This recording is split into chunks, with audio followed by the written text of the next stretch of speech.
Good morning, good afternoon, good evening. Welcome back to another episode of Soul. Welcome wherever you are, whenever you are, whoever you are. My name is J.E. Marie, and today's Soul topic is presence of mind.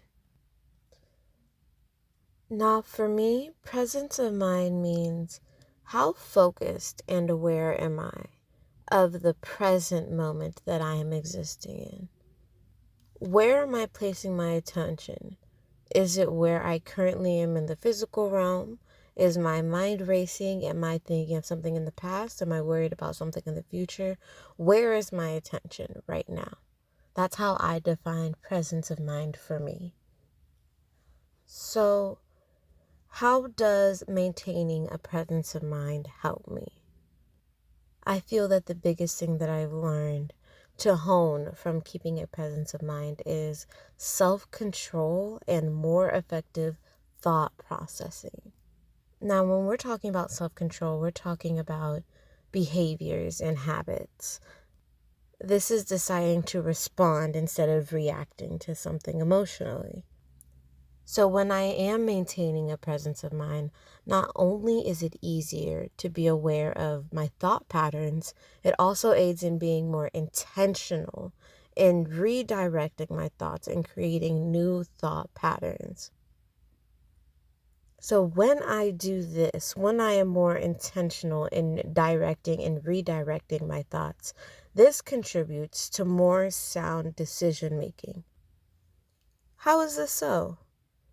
Well, it allows for a space for emotional awareness, which in turn gives way for a more objective point of view instead of making a decision based on how I'm currently feeling at the time. With this, I'm able to a lot of people talk about it in terms of taking yourself out of the situation, yet that personally I don't feel is the correct way of describing it, because you can only see things from your point of existence in life. So that is why I say a more objective point of view, not a complete objective point of view. So this goes back to acknowledging your emotions and acknowledging your reaction to any said situation, yet taking a step back and thinking about the other person or the other outside influences on said situation. Then from there, once you have assessed the situation with discernment, then you make a decision to act accordingly. So I feel like these are some skills that have really helped me, or I guess that I have learned to use when it comes to presence of mind. When I am practicing a presence of mind, I also notice that these other aspects of my thinking habits and patterns are definitely present. Another thing that presence of mind affords me, no matter how cliche it sounds, is that it helps me to really exist in the moment. Now, when it comes to memories and stories of the past, it's just reliving or a rewriting of things that have already happened. And in terms of the possibilities in the future, it's just that, possibilities of what could be. It's so easy to forget that life is happening now. Life is an ever-evolving moment that flows into another, like falling dominoes. Yes, you can make a 5-year plan today and die next week.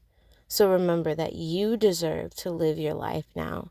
And for me, presence of mind has really helped me to do that, to be present in where I physically am, to really calm my thoughts and to really focus on what's happening now.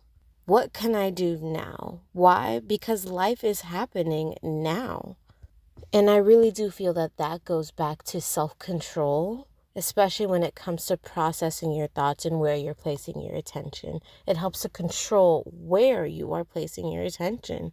And in deciding to place my attention on the now, I feel, for me personally, I feel a lot more peace in mind, and I feel so grounded.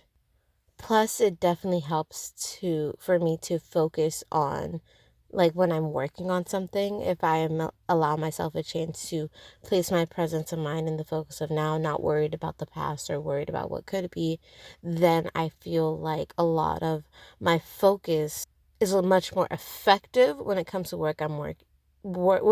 when it comes to what I am working on in that moment. So yes, what did we talk about today?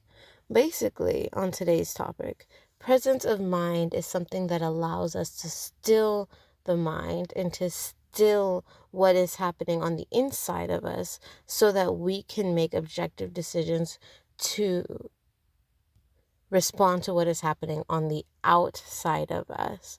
So thank you for joining me for another episode of SOL. Again, I am J. Eve Marie, and I wish you all the best on your SOL journey. Bye-bye.